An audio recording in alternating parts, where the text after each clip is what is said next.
ازيكم يا جماعة عاملين ايه؟ وفي الحلقة بتاعتنا النهاردة احنا هنتكلم عن أول 3 حلقات من مسلسل بطن الحوت. الحلقة بتاعتنا النهاردة هتبقى حلقة انطباعات، وللأسف هنتكلم فيها بحرية حرق عن أحداث أول 3 حلقات براحتنا خالص. فيا ريت لو انت لسه ما اتفرجتش على أول 3 حلقات من مسلسل بطن الحوت، يا ريت تبقى تخلص المسلسل أو تخلص أول 3 حلقات منه وتيجي تتفرج على الحلقة بتاعتنا. وقبل ما نبتدي في الحلقة، المسلسل بتاعنا من تأليف وإخراج أحمد فوزي صالح، ولو أنا فاكر صح إن ده تقريبا مؤلف ومخرج مسلسل الحرامي. ده بالإضافة لأن المسلسل بتاعنا من بطولة عدد كبير جدا وضخم جدا من النجوم. خد عندك يا سيدي، عندك محمد فراج، باسم سمرة، عبد العزيز مخيون، كمان في احمد فهمي واسماء ابو اليزيد وسماح انور، زود عليهم بقى عصام عمر ويوسف عثمان وبسمة. فاحنا عندنا كاست كبير جدا، وعشان ما اطولش عليكم كالمعتاد خلونا ندخل في الحلقة. بس كالمعتاد ما تنساش لو الحلقة عجبتك تبقى تعمل لايك وشير وسبسكرايب في القناة. ودلوقتي يلا بينا ندخل على الحلقة بجد. تأكيد للمرة التانية قبل ما نبتدي في الحلقة إننا هنتكلم براحتنا عن أول 3 حلقات بحرية حرق. انا قلت لك قبل كده يا هلال، احنا سكتنا مش واحده. اشمعنى انا؟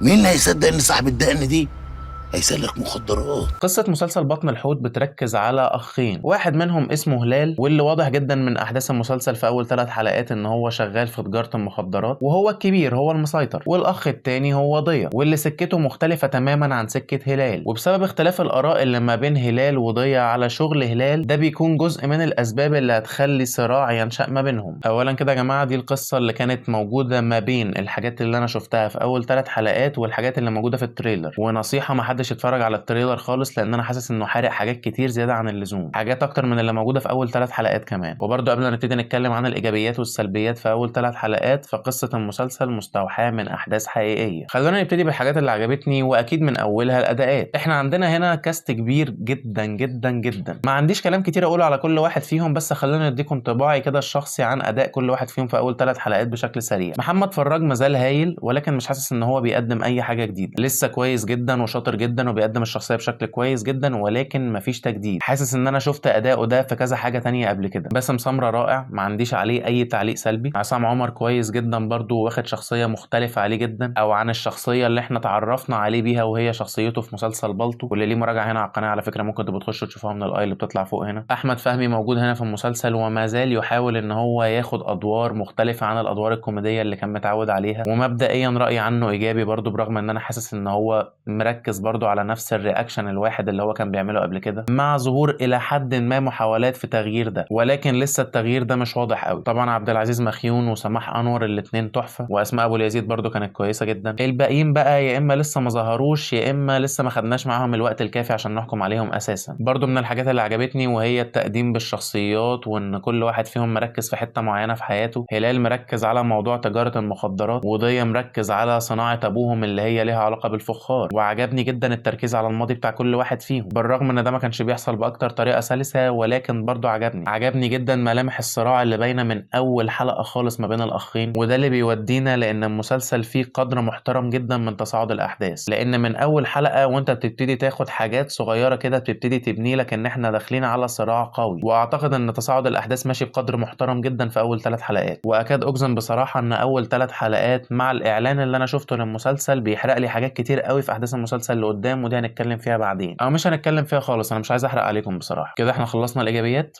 خلونا ندخل على السلبيات. خلونا نمشي بقى بالحاجات اللي ما عجبتنيش في حلقه حلقه مع بعض. الحلقه الاولى واللي للاسف بدايتها بالنسبه لي كانت سيئه جدا. المشهد الافتتاحي ده اخراجيا كان من اسوأ الحاجات اللي انا شفتها. اصلا انا عايزك تقنعني ازاي في عربيه قاعده في نص الصحراء، او مجموعه عربيات قاعدين، وفجاه العربيات دي واقفه تطلع عربيات تانية تحاصرها من قدام ومن ورا، وناس تكمل محاصره العربيه من الجناب. يعني خلاص العربيه دي خلاص ضايعه، اللي جواها دون هيروح، ويقعدوا حوالي 5 دقايق كاملين عمالين يعملوا كده ويضربوا نار وبتاع، واللي جوه دون ما بيموتش. طب يعني على الاقل احبكها لي شويه، قدمها لي بشكل يبقى متقبل عن كده، او يبان ان في مجهود شويه ان انت بتحاول تقنعني. بشكل عام يعني انا ما عجبنيش المشهد الافتتاحي بتاع الحلقه الاولى. كمان لو تاخدوا بالكم جوه الحلقه دي كان في شخص موجود في الحته اللي في الاول في المشهد الافتتاحي دون، وكان بيراقب الموضوع من بعيد، ونفس الشخص دون ظهر في اخر الحلقه لما ولع في البيت. بصراحه انا مستغرب جدا من الشخص اللي كان موجود وسط الصحراء لوحده دون، وعرف يتابع كل حاجه، وهو الوحيد تقريبا اللي نجا من الموضوع، لانه في الغالب الغالب كان على الجانب بتاع الناس اللي اتقتلت اساسا، ولكن هنعدي دي، هنقول ان هو كان واقف بعيد شويه. ولكن ازاي واحد زي ده غريب عن المنطقه اللي هم عايشين فيها يقدر يدخل المنطقه ويقدر يولع في البيت ويقدر يمشي من غير ما حد يعترض طريقه اساسا، مع العلم ان دي منطقه شعبيه، وزي ما دايما بيبقى واضح في المناطق الشعبيه ان كله عارف بعضه، فلو في واحد غريب دخل المنطقه وبعدها البيت ولع المفترض في حد يتدخل، لان هيبقى معروف ان الشخص ده غريب وفي الغالب هو السبب في اللي حصل. فبصراحه فكره ان هو يعني نجا من كل المواقف دي ومحدش عرف يوصل له دي اساسا ده شيء غريب بالنسبه لي. وكمان لو انا فاكر صح ان احنا الحريقه دي ما بصناش عليها تاني اساسا في الحلقه اللي بعدها، وكانها ما حصلتش اساسا، وده برده شيء غريب جدا. واضح كده ان المسلسل موقع شويه تفاصيل مش قليله. ندخل على احداث الحلقه الثانيه. احداث الحلقه الثانيه بتبتدي بفلاش باك اللي كان بيتكلم عن الحادثه بتاعه موت مرعي، واللي بيتحكي عنها من الحلقه الاولى انها حاجه ضيا بيلوم عليها هلال بشكل كبير وكانه هو اللي موته. فلما بنرجع نبص على الفلاش باك دون بنلاقي ان مرعي مات بشكل مفاجئ. هما الاثنين عملوا حاجه ضد اللي كان بيقوله هلال او ضد اللي امر بيه هلال، او بمعنى اصح من ورا هلال من غير ما يعرفوه او ياخدوا اذنه، وده ضايقه جدا علشان كده ضربهم وربطهم في مكان ما وقفل عليهم في اوضه. ولكن مرعي مات ازاي؟ مرعي كان مربوط ومتعلق في حبل، الحبل ده كان فيه قطع صغير، وعشان مربوط عليه حد بوزن تقيل فضل القطع دون يزيد يزيد يزيد لغايه لما مرعي نزل على الارض اتدشدش. اولا هي المسافه مش بعيده للدرجه دي علشان تموته، وثانيا دي مش حاجه يتلام عليها هلال قوي، لان هو ربطه ولكن هو ما قتلوش، وما بانش ان هو مثلا كان قاصد ان هو يربطه بحبل بايظ علشان خاطر يقع ويموت. الموضوع كله واضح ان هو مجرد صدفه، شويه احداث حصلت ورا بعض لغايه لما ده اتربط والحبل كان خفيف او ضعيف او مقطوع، وحظه ان هو اتربط بيه ووقع. فالافواره بتاعت شخصيه دي ان انا كنت بلومك على اللي حصل لمرعي دي حاجه بصراحه مش منطقيه قوي برضو بالنسبه لي، لان حدث زي ده تحس ان حبكته ضعيفه بشكل مش طبيعي، والاسباب انا لسه قايلها كلها. للاسف اختيار الاغاني برضو غير موفق تماما، والدليل على ده في المشهد اللي قبضوا فيه على هلال. بعيدا عن رايي في اختيار الاغنيه نفسها، ان كانت الاغنيه نفسها حلوه او وحشه، ولكن مش لايقه على المشهد ومش لايقه على الاجواء ومش لايقه على اي حاجه. ده حتى الاغنيه اللي اتحطت في نهايه الحلقه الثالثه في التترات برضو ما كانتش عجباني، مش عشان الاغنيه نفسها ولكن علشان مش مناسبه للحلقه بتاعه المسلسل ولا الاجواء ولا لشخصياته ولا لاي حاجه بتحصل. بس خلونا نسيبنا من الحلقه الثالثه دلوقتي واحنا لسه قاعدين في الحلقه الثانيه. هو هلال اتقبض عليه ليه؟ لان في الغالب يعني هلال كان رايح لواحد كان بيحاول يخلص معاه البضاعه اللي عنده او بيحاول يبيع له البضاعه اللي عنده، وواضح ان الشخص ده كان شغال مع الشرطه علشان هو اصلا بعد ما خلص معاه الكلام علم العربيه علشان لما العربيه تدخل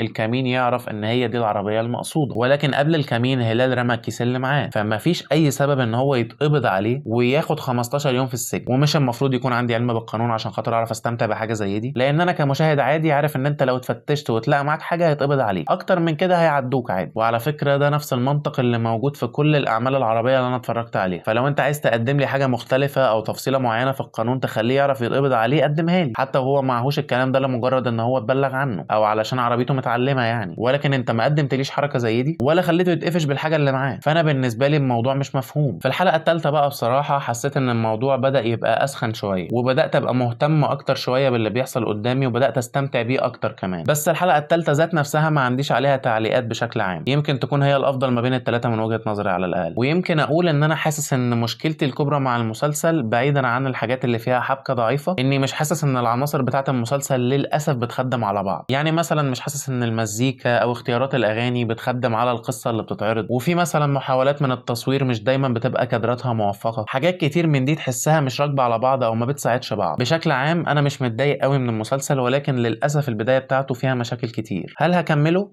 للأمانة هكمله لأن الحلقة الثالثة شدت انتباهي شوية، وأتمنى إن السيناريوهات اللي في دماغي مش هي اللي تتحقق لأن الإعلان حرق لي كتير قوي. ولكن بشكل عام أنا عن نفسي هكمل المسلسل وحاسس إنه ممكن يطلع مسلسل كويس، مش عظيم عشان بس نحط يعني حد للتوقعات بتاعتنا، ممكن يطلع مسلسل كويس. ولكن بعيدا عن رأيي اللي مش مهم خالص أساسا، رأيكم أنتم أهم، فيا ريت تقولوا لي رأيكم تحت في الكومنتات في أول 3 حلقات من مسلسل بطن الحوت. وكالمعتاد كان معكم مارو ممار ريفيوز، وأشوفكم في الفيديو الجاي.